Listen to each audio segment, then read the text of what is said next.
নমস্কার, আজকের টপিক হচ্ছে মনোযোগ ও আগ্রহ, অ্যাটেনশন অ্যান্ড ইন্টারেস্ট। মনোযোগ হলো মনোযোগ প্রক্রিয়ার দ্বারা আমরা আমাদের চেতনাকে একটি নির্দিষ্ট বিষয়ের উপর কেন্দ্রীভূত করতে থাকি। অর্থাৎ মানসিক শক্তিকে কেন্দ্রীভূত এবং একাগ্রতা করাই হলো মনোযোগ। মনোযোগকে আমরা 3 ভাগে ভাগ করতে পারি: ঐচ্ছিক, অনৈচ্ছিক এবং অভ্যাসমূলক। ঐচ্ছিক মনোযোগ কীরকম, উদাহরণ সহজে বোঝা যাক।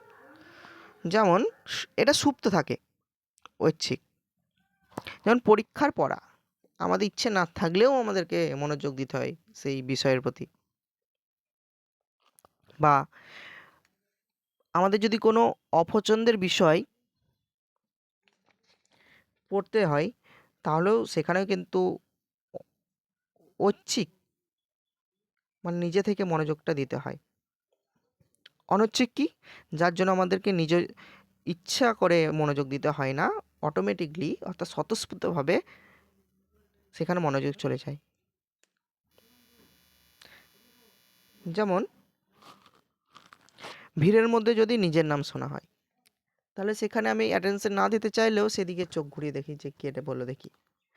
এটা হচ্ছে অনৈচ্ছিক, ঠিক আছে। আর একটা হচ্ছে অভ্যাসমূলক বা হ্যাবিচুয়াল।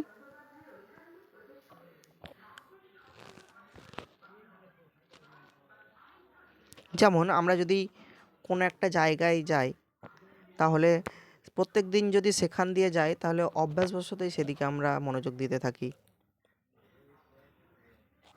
বা কোথাও যদি ঝগড়া লাগে, তাহলে দেখি আমরা অনেকেই দেখি চলে যাই সেখানে অভ্যাসবশতই মনোযোগ দিতে।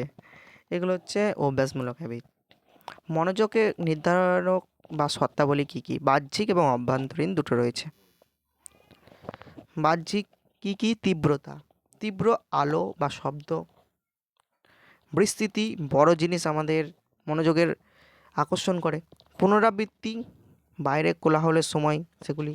পরিবর্তন, ক্লাসে সবাই স্কুলে ইউনিফর্ম পরে এসছে, একজন আসেনি, তখন শিক্ষকের মনোযোগ অটোমেটিকলি তার প্রতি চলে যায়।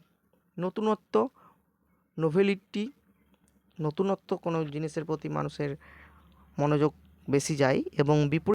এবং বিপরীতধর্মিতা, সমস্ত স্বাভাবিক লেখার মধ্যে মোটা হরফে যদি লেখা হয়, তাহলে সেটা দৃষ্টি আকর্ষণ করে বা মনোযোগ দেওয়া হয় সেখানে। এছাড়া অভ্যন্তরীণ মনোযোগ কী কী? প্রবৃত্তি, প্রক্ষোভ, অনুরাগ এবং মনস্থির। প্রবৃত্তি কি? প্রবৃত্তির জন্য আমরা অনেক সময় কোনো বস্তুর প্রতি মনোযোগ দিই, যেমন খিদে পেলে খাবারের দিকে মনোযোগ যায়। প্রক্ষোভ বা সেন্টিমেন্টের দিকে। এগুলো হলো স্বতঃস্ফূর্ত মনোযোগ সৃষ্টিকারী নির্ধারক। আগ্রহ বা অনুরাগ, ইন্টারেস্ট, যে কোনো বিষয়ের প্রতি আমাদের আগ্রহ থাকলে সেইটিতেই আমরা সহজে মনোযোগ দিই। যার খেলার প্রতি আগ্রহ আছে, সে টিভির চ্যানেল ঘোরালে খেলার চ্যানেল পেলেই আকৃষ্ট হয়। খবরের কাগজের খেলার খবর আগে মনোযোগ আকর্ষণ করে। মনস্থির বা মাইন্ডসেট, কোনো ব্যক্তি যদি পূর্বে মনস্থির করে, অর্থাৎ মনে মনে ঠিক করে নেয় যে সে মনোযোগ দেবে, তবে মনোযোগের তীব্রতা বৃদ্ধি পায়। কেউ বলে আজকে আর্জেন্টিনা ফ্রান্সের খেলা আছে, মনোযোগ দিয়ে দেখব, সেক্ষেত্রে মনোযোগ দেবার প্রবণতা বেড়ে যায়। এগুলো হচ্ছে অভ্যন্তরীণ বা ব্যক্তি সাপেক্ষও মনোযোগ। এর পরের চ্যাপ্টার রয়েছে বুদ্ধি বা ইন্টেলিজেন্স, পরের ক্লাসে।